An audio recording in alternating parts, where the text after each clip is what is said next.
Bo día a todas e a todos. Imos pasar a dar conta, bo día, Rosa, dos acordos adotados hoxe en Xunta de Goberno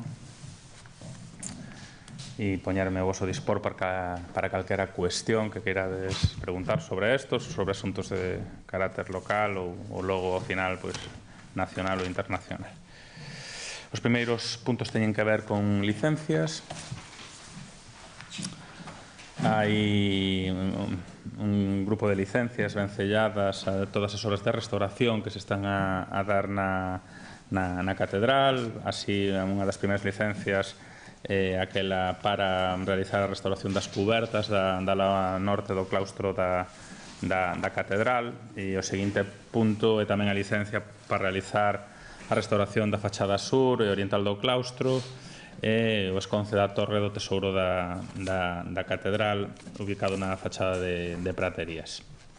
Hai logo tamén unha licencia para a construción dun edificio de soto 4 plantas e baixo cuberta para 30 vivendas no lugar de Cornes. Unha licencia para realizar un parcelamento no lugar de Ramil. Hai tamén para ampliación dunha obra demandada e comprometida pola Consellería de Educación, que é a do CIP Lamas de Abade. Hai tamén unha modificación da licencia do 2018 para a construción dun edificio de 6 vivendas protegidas de réximen xeral na Rúa da Estrada. E logo tamén, o punto 8, unha licencia para unha legalización, e non sei se no texto vos o tes correxido, porque non te avisei, Inés, que non é exención de obras, é execución, vale? É dicir, unha licencia para unha legalización e execución dunhas obras necesarias para adecuar a normativa do plan especial na Rúa Carme de Abaixo. Hai ali unha errata no texto da convocatoria do día. Logo hai tamén unha segregación de parcela na Sionlla. E hai a declaración no punto D de deixar deserta por en segunda ocasión a licitación da concesión do uso privativo do dominio público municipal para a explotación da cafetería da Granxa do Xesto. Como sabedes, houveron primeiro un concurso vencellado a determinadas entidades e enmarcado dentro do grupo da Reserva Especial de Emprego, despois do interese de varias entidades que están ubicadas nesa reserva especial. Logo abriuse un concurso aberto, diminuindo o canon a pagar pola explotación da cafetería, ou canons anteriores, para intentar atraer a empresas interesadas na xestión da cafetería.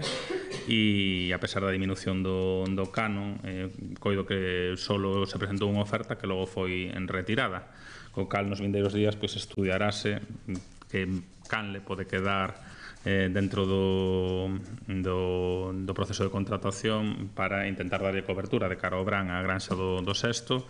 E, estamos a expensas un pouco en noso informe de contratación, se podemos ir a un negociado, se podemos alterar, que en principio parece ser que non pode ser, algunha das cuestións para incluso facer máis facilitador que se reabra a cafetería da Granxa do Xesto. Pero, esa é a situación, que non semella que haxa un interese nin pola vía da Reserva Especial de Emprego, a pesar de que varias entidades o mostraran, como pola vía do concurso aberto. Nos vindeiros días, unha vez que fagamos a consulta ao servizo de contratación, vos adiantaremos cal será o seguinte paso. Logo hai tamén unha proposta tamén da área de Sanduro para unha serie de actuacións no servicio de mantemento de alumeado público. Hai unhos fondos destinados todos os anos para actuacións na cidade de mellora das instalacións eléctricas de locais municipais e de alumeado ornamental. É unha cantidad de 56.000 euros que se van a dedicar a mellora das luminarias en varias zonas da cidade, como é en Conxo, en Barciela, en Vilamayor e en Vista Alegre, creo, non? E, polo tanto, esa é un pouco o desglose de unha cantidad de 56.000 euros que está vencellado ao contrato de mantemento das luminarias. Logo, hai a contratación anual que se trai sempre para obter liquidez de Incolsa, dunha operación de tesorería, en este caso adxudicado ao Banco Sabadell por 670.000 euros.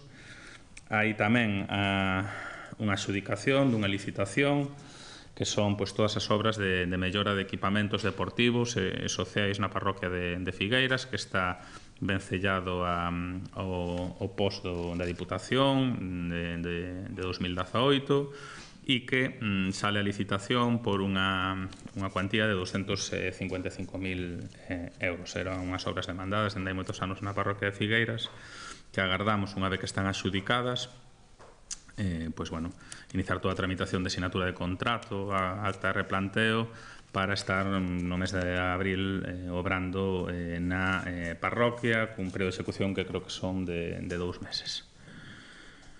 Logo temos tamén a dación de contas da área de Manolo Dios sobre a subvención recibida, solicitada á Xunta de Galicia para a xestión das escolas infantis municipais de Conxo, As Contiñas e Meixón Frío, por unha cantidad de 78.200 euros, a aprobación da memoria do que vai ser a 19 campaña municipal de animación á lectura de Cándidos de Mais, do que foi, de Cándidos de Mais. Logo hai tamén a aprobación do Programa Municipal de Conciliación para a Semana Santa, que se presentará e que vai abrir o prazo para a súa inscripción do 15 ao 29 de marzo, ofertando 100 prazas. Hai tamén a aprobación da programación que xa foi presentada o Entroido 2019 cun orzamento de 88.000 euros. Hai tamén a dación de contas do que foi a asinatura do convenio entre o Concello e a Deputación Provincial para o financiamento do que foi a terceira edición do Fairway, da feira que pon en valor o Camiño de Santiago. Hai tamén a recepción das obras de instalación de electricidade que se executaron no campo deportivo e no vestuario no campo de fútbol do Lamas de Abade. E hai un recoñecemento especial de crédito e un recoñecemento de obrigas que, con matices, o primeiro ten unha cuantía de 12.500 euros, o segundo de 23, e ten que ver con traballos executados no ano 2018, que os proveedores dos traballos presentan as facturas no 2019, e, polo tanto, hai que ir un recoñecemento de obrigas, aprobalas, porque o traballo está feito para poder abonalas, debido a que, en teoría, todos os proveedores de traballos no Concello que executaron traballos no 2018 terían que ter presentadas para non ir a recoñecemento de obrigas o extrajudicial no propio exercicio do 2018.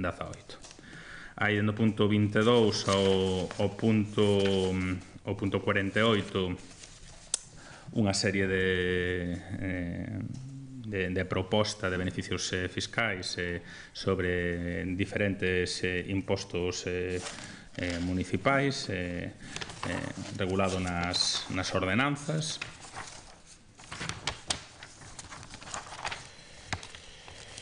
E logo, nas urxencias, por unha parte, está unha proposta da área de Jorge Duarte relativa á aprobación do proxecto básico de execución da urbanización da Rúa Claro Campo Amor para iniciar o procedimento de licitación que se anunciará en breve, unha vez que se fiscalice polos departamentos, e constame que Jorge presentou o proxecto básico e executivo en rolda de prensa. E o segundo punto é a proposta da Alcaldía relativa á declaración de lesividade do que foron en momentos pregos das cláusulas administrativas e de prescripcións técnicas para a licitación do Servicio da Escola Municipal de Música.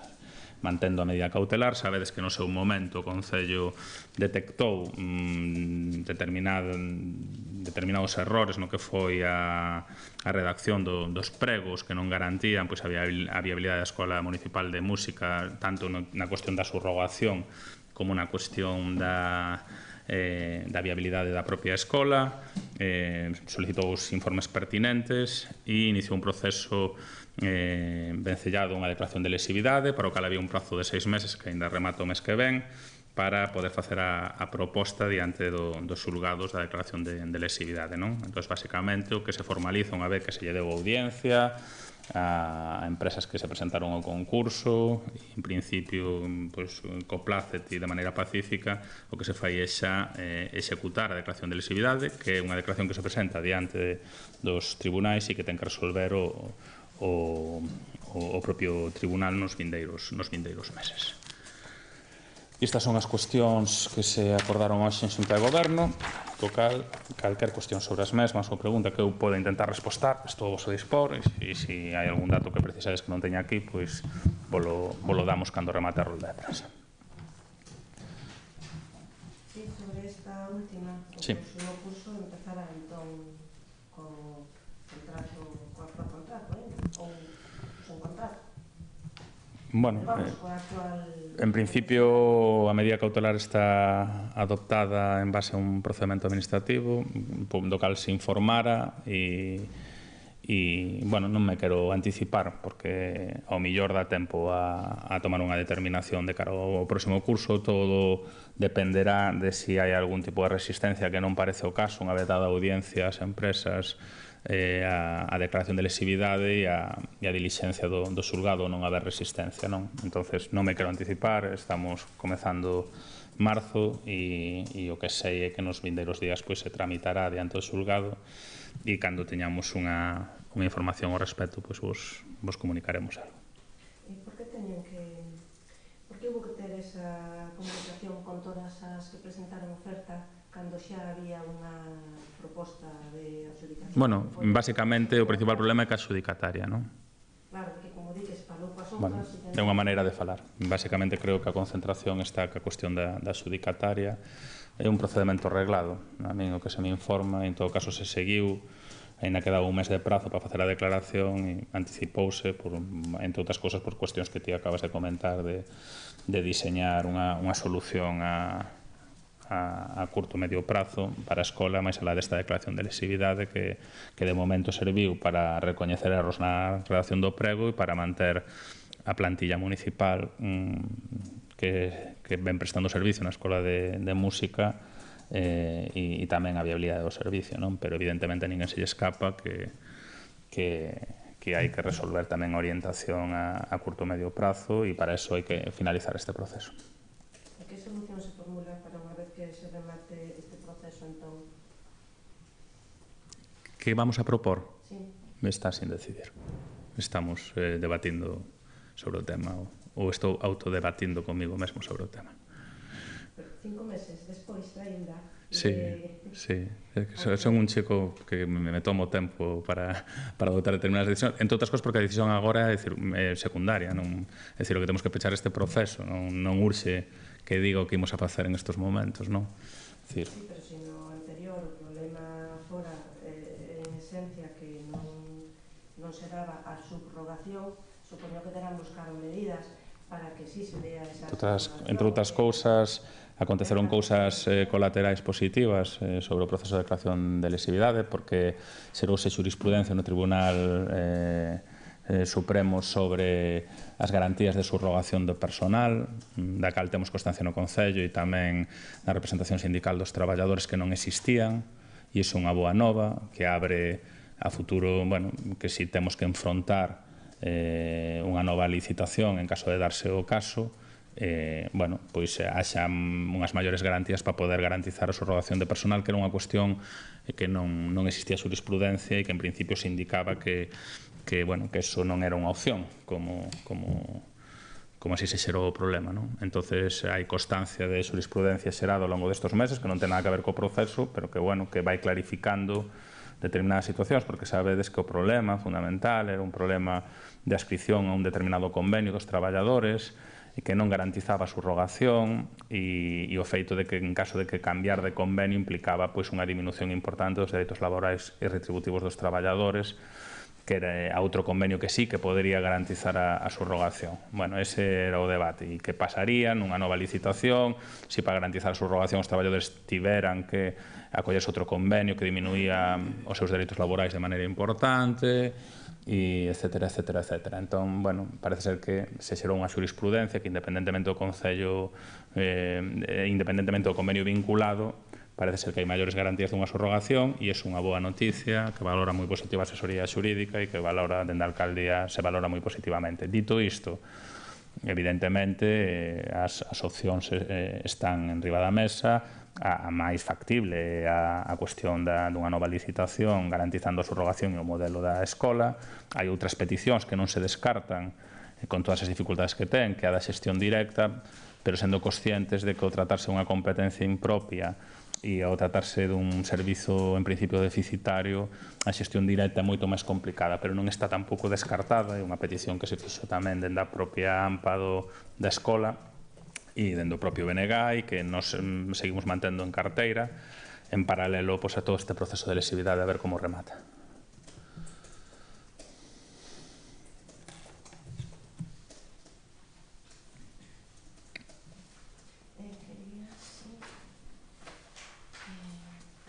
A Granxa do Xesto. Sí. Que pasa? A ver, ata na última convocatoria se entendía que o problema estaba posiblemente no canon, rebaixouse o canon, segue sen haber ofertas válidas para esa. Que outros problemas teñen detectado nos pregos?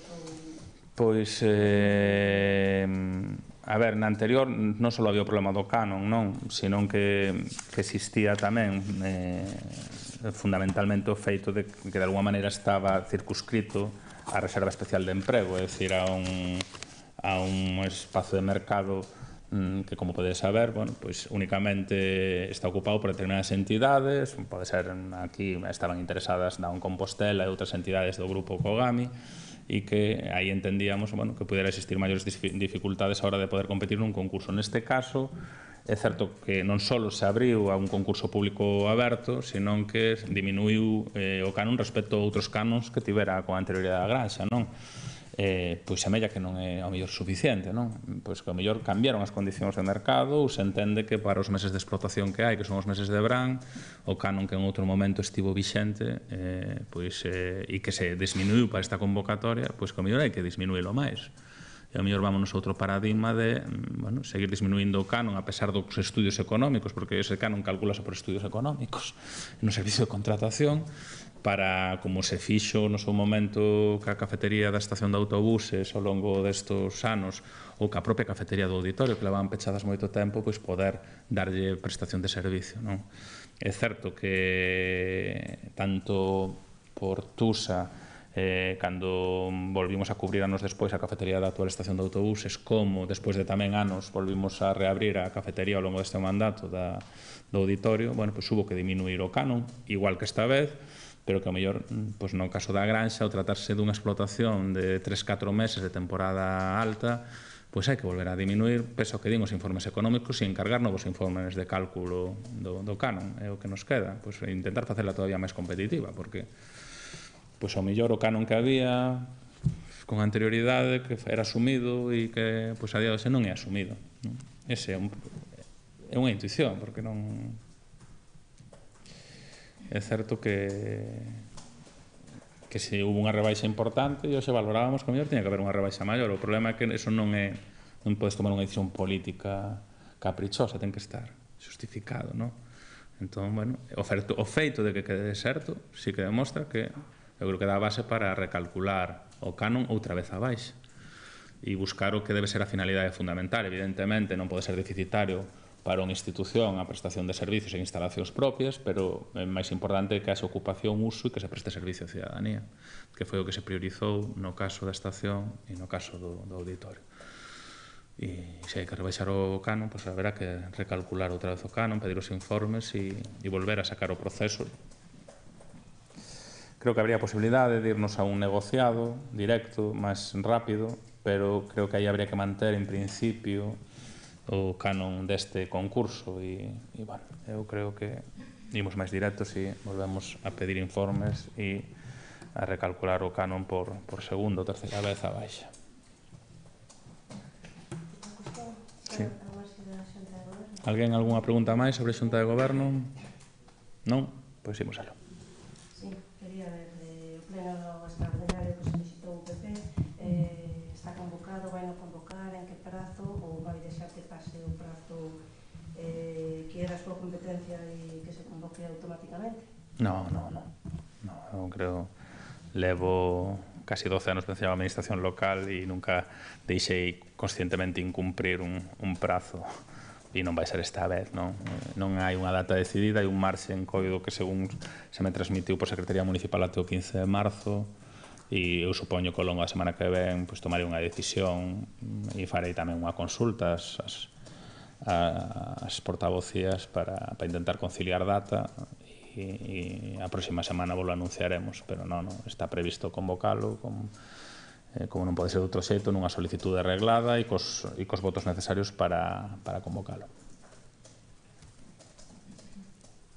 Están estudando o listado? Non temos nada que estudar. Non temos nada que estudar.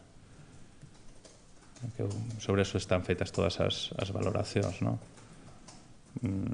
A actitude que está a ter o Partido Popular non neste caso, senón en outros casos sorprendentes, non? Como pode ser o envío ás vivendas de información á veciñanza acusando o goberno da cidade de roubar pola vía da fiscalidade e prometendo rebaixas fiscales. En moitos casos, algunhas delas xa existen, xa están actualmente prestándose de bonificaciones, sumado a campaña de difamación respecto a contratos absolutamente legais con múltiples empresas da cidade que teñen traballado en maior cantidade con outras administracións en outros momentos. Eu creo que é unha campaña asentada nunha estrategia electoral e asentada nun todo vale, que é síntoma de desesperación. E ademais estou convencido de que tanto unha como outra son campañas que se llevan a volver en contra como un boomerang, porque o estou a percibir socialmente. Entón, bueno, eles saberán que lumbreras os están a asesorar e logo que estómago teñen para aceptar o vale todo de cara a un proceso electoral. Eu sigo defendendo que a maiores de facer un dano absolutamente consciente sobre o tecido socioeconómico da cidade ou incluso de difamar ou de mentir en propaganda electoral, están a traballar para determinado caldo de cultivo que non lles vai a beneficiar, como pode ser o da extrema dereita na cidade con este tipo de actitudes. Pero, bueno, cada quen dirixe as súas estrategias e cada quen marca os seus límites a hora de facer política. Non van a apoiar esa petición, porque unha cousa é a convocatoria do pleno e outra a petición a creación desa comisión.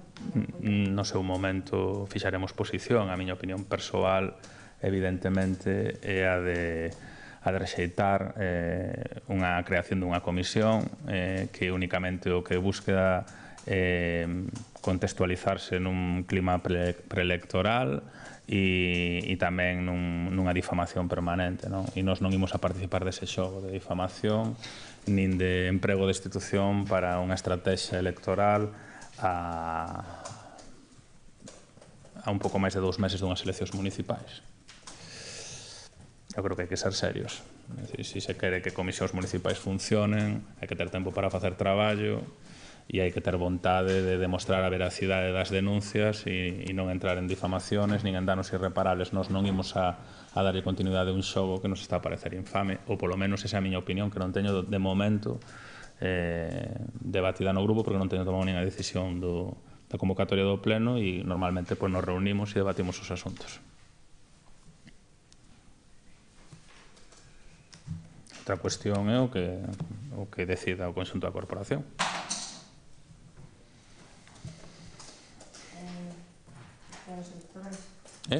Cuestións xa máis... Sí, dime, Alicia. Eu quería preguntar por...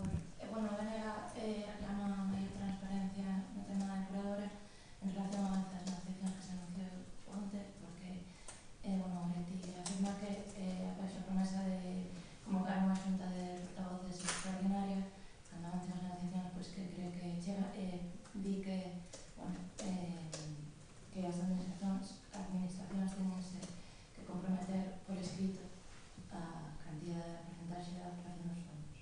Pero non estamos nese momento, non? Estamos nun momento no que se pode entender a urxencia de pechar o proceso para a ubicación da futura depuradora na Silvouta, porque o que urxe nestes momentos, antes de que remate o mandato do Goberno Central, é que peche o compromiso adquirido co Concello de Santiago. En que sentido? En que non nos vamos a unha licitación típica e todavía non hai que facer unha división dos fondos. O que nos imos é un modelo bastante innovador como é un diálogo competitivo. Que é un diálogo competitivo? Pois é unha figura que figura na lei de contratos e na que, a diferencia do concurso clásico no que se poñen uns pregos e se saca un concurso para que concurran empresas, neste caso o que se poñen é unhas condicións de terreno, porque o que queremos é que se sustitúa a vella depuradora por unha nova con menor impacto e menor ocupación de terreno, e poñenselle unha serie de condicións ás empresas para que presenten os anteproxectos, non? Axustándose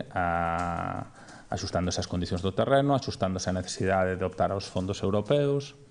E iso é o diálogo competitivo, que é unha figura bastante novedosa, non? Que se está a facer en poucas áreas da administración. De feito, en materia de dar ese a nivel do Estado e da COES é a primeira vez que o impulsa, non? Entonces, eso aprobouse, o convenio co Concello, non ten custo, é un diálogo competitivo, que se ponga unha cantidade máxima que logo se repercutirá así no convenio que Goretti quere ver, non? Ponse unha cantidade máxima porque se se presentan empresas, logo hai que escoller como mínimo 3 propostas e aí o que hai que garantizarlle ás empresas é o pago do que serían os anteproxectos. Por eso pon unha cantidade máxima de 450.000 euros, pero dendo convencemento de que a cantidade vai ser menor, vale? Por que anticipa o Concello de Santiago? É quen propón o diálogo competitivo, que aparece no convenio que aprobou a COES, que nós temos agora que pasar por xunta de goberno para poder asinalo con a COES e por fiscalización. Bueno, pois o que propón a COES é que o Concello se faga cargo desa cobertura dos anteproxectos e que logo se repercuta ao convenio global xa de execución da obra onde habrá que fixar as porcentaxes de cada administración. Nos que queremos deixar lanzado non só o compromiso de que se vai facer así para garantizar que se vai a facer na Silvouta, que parece xa garantido que a aprobación do convenio por a COES, sino xa o proxecto do diálogo competitivo lanzado, é dicir, sacar as características técnicas do terreno, dentro do Goberno Central, todo para que as empresas podan concurrir e ofertar os mellores proxectos. Eu non sei se me estou explicando ben. É que é bastante complicado. Vale, normalmente, e non o digo dunha maneira de intentar democratizar a mensaxe, é complicado para min, porque é unha figura bastante especial, non? Estáse facendo moito en innovación para buscar as mellores soluciones tecnolóxicas para un determinado terreno e aproveitarnos das mellores tecnolóxicas, non? Entón, ese é o proceso. Creo que é unha gran nova que a COES este a cumprir cos seus compromisos. Eu quero agradecer a directora da COES, a Rosa Cobo, todo o esforzo que está a facer por impulsar unha ferramenta de diálogo competitivo e por blindar a posibilidade de que se ubique a EDAR na Silvouta. E só teño boas palabras, non? Porque onte aprobaron o convenio con informes favorables de patrimonio e de abogacía do Estado e agora nos queda aprobarlo en xunta de goberno para poder asinalo e lanzar xa o proceso de diálogo competitivo. E temos pouco tempo, non? Nos estamos a dar cumprimento ao compromiso de desenvolver unha futura EDAR no lugar da Silvouta cas melloras tecnolóxicas a menor custo do que era o Souto e menor impacto. E esa é a cuestión. Se quedaría xa con o lanzamento deste diálogo competitivo blindada xa tanto a ubicación como esa... Habría que pechar o proceso. En principio o proceso quedaría lanzado en unha sociedade vencellada ao Ministerio do Medio Ambiente e a sociedade que desenvolve os proxectos de EDAR, non? Entonces, evidentemente, ten que chegar a bo porto o diálogo competitivo, teñense que presentar ofertas, empresas interesadas en desenvolver as mellores tecnolóxicas e eso sabedes que aí non hai valoración política. Ahora, o que quedaría é o procedimento lanzado, que non é un procedimento habitual. No conxunto do Estado, fundamentalmente os diálogos competitivos é para melloras tecnolóxicas vencelladas, por exemplo, a innovación en red.es, non? Cuestiones así. No caso das depuradoras ou de EDAR, creemos que o único caso que existía con antelación é dun consorcio de augas en Euskadi, que lanzou o mesmo proxecto de diálogo competitivo. Pero a COAES, a Sociedade Vencellada ao Ministerio do Medio Ambiente, é a primeira vez que o lanza. De feito, tivo interés en lanzalo, porque creemos que é o futuro. O futuro é, temos este terreno, temos estes recursos, temos estes prazos, queremos as mellores ofertas tecnolóxicas e que nos garantizan o financiamento. E se obriga ás empresas a presentar xa unha especie de anteproxecto, non?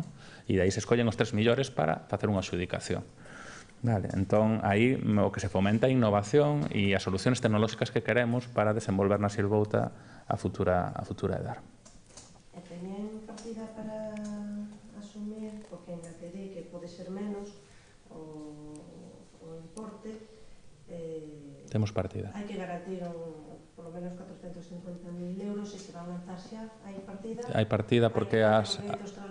No, hai partida. Primeiro hai partida no prorrogado, vencellado a estes proxectos porque se existía partida, pero non é o caso, porque no convenio contémplase o abono nas anualidades 2020 e 2021.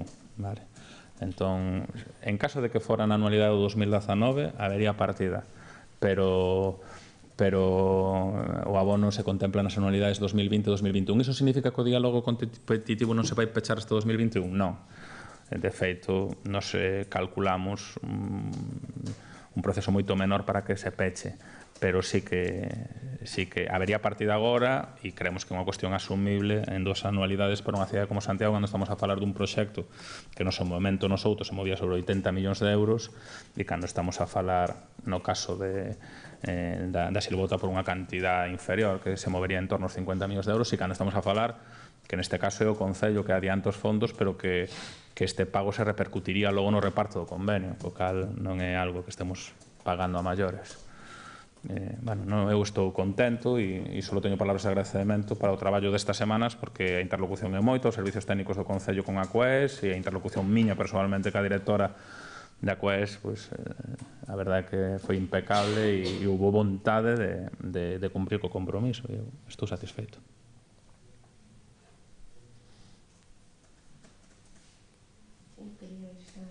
Sí. Outra cuestión. Sí. Decidiu repetir o proceso de primarias abertas á ciudadanía para elexir a súa lista e tamén a listas colectivas ou individuais. Quería saber, vostede vai ir nunha lista colectiva xa? Sí, bueno, non teño estudiado o regulamento. Primeiro, eu parabenizar a Compostela Aberta por manter a filosofía de 2015, porque pode haber a tentación en procesos colectivos transformadores de adoptar posicións máis defensivas en este contexto. Eu creo que Compostela Aberta é un espazo político do que eu me sinto moi orgulloso e que aposta por manter a filosofía de primarias abertas tanto para ratificar equipos como persoas ou como para ordenar incluso as persoas dentro da propia lista e facelo non só aos seus inscritos, sino a todos aqueles veciños e veciñas de Santiago que queran participar e polo tanto, bueno, pois eu creo que para estar orgullosos e que fala ben do funcionamento do espazo, que non é un ornamento decilo, non? Respecto á pregunta directa, evidentemente hoxe anunciei a posibilidade e a decisión adoptada despois de uns meses de debate conmigo mesmo de optar á alcaldía e sí, parece ser que a candidatura a alcaldía é diferenciada da candidatura, pero sí, teño previsto facer a miña presentación a candidatura a alcaldía e tamén facer unha proposta de candidatura ou de lista, polo menos no que permite o regulamento, que creo que é os 10 primeiros postos, os 10 ou 11 primeiros postos, non? Sí, me parece que, bueno, por sí. Aprobaron ata o 15. No, hasta o 15 cúbrese, pero a proposta única hasta o 15 cúbrese no proceso, pero ti únicamente podes facer unha proposta de equipo até 11 e se hai personas que se presenten por libre, se teñen un mínimo de votos ou outras listas que se presenten, cúbrese hasta o 15, non? Dendo 15 ata a finalización da lista quedaría, bueno, pois para propostas da propia lista, candidatos independentes, xente de prestixio tamén da cidade e para completar, non? Pero sí que se cubre hasta 15 co proceso, pero a proposta que podes facer como candidato a alcaldía creo que se limita a 10 ou 11, que os outros entrarían dentro do proceso hasta o 15. A partir do 11? Sí. En caso de ser a lista máis votada, claro. Non teño pechado a decisión.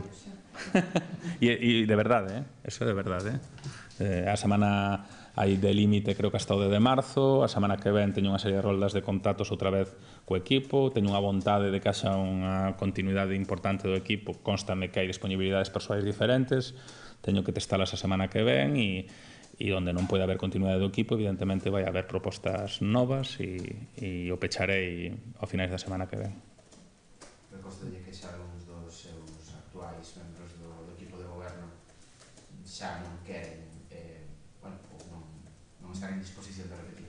Non creo que non hai ninguna decisión definitiva ao respecto e cando peche hai disponibilidades diferentes, evidentemente, pero cando peche unha segunda rolda que farei express, pois podería avanzar máis.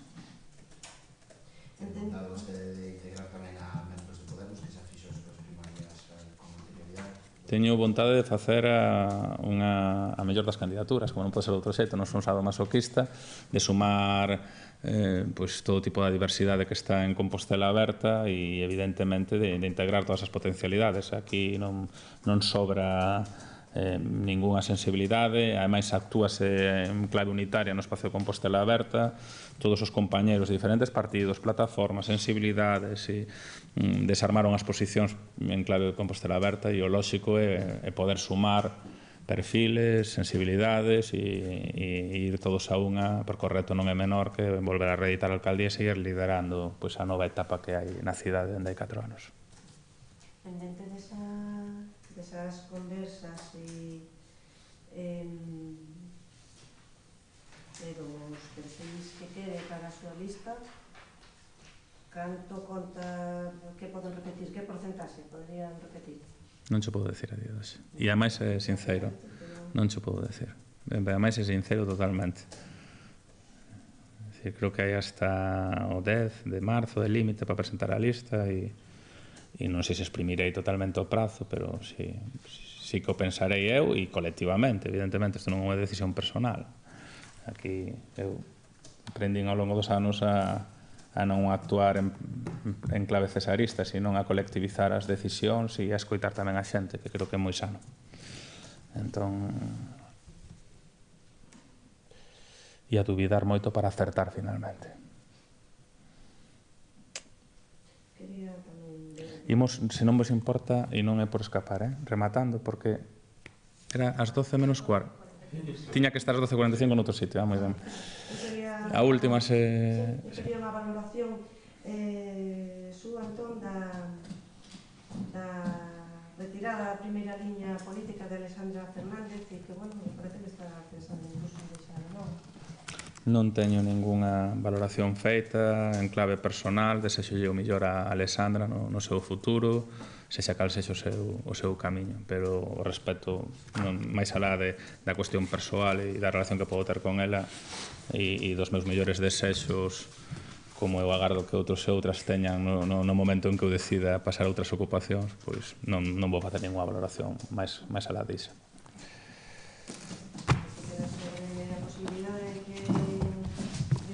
No. Moitas grazas.